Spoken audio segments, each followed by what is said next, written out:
Quinine న్యూస్కు స్వాగతం.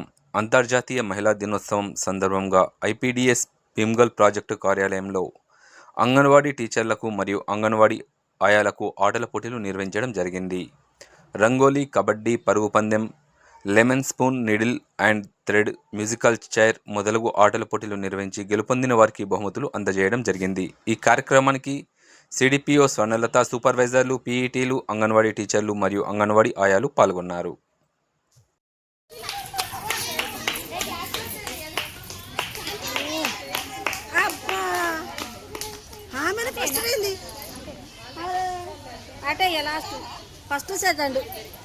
ఎప్పటికప్పుడు వార్తలను వీక్షించేందుకు Q9 న్యూస్ ని సబ్స్క్రైబ్ చేసుకోండి. లైక్ చేయండి, షేర్ చేయండి. విలువైన సమాచారాన్ని ముందుగా మీరే తెలుసుకునేందుకు బెల్ బటన్ ని క్లిక్ చేయండి.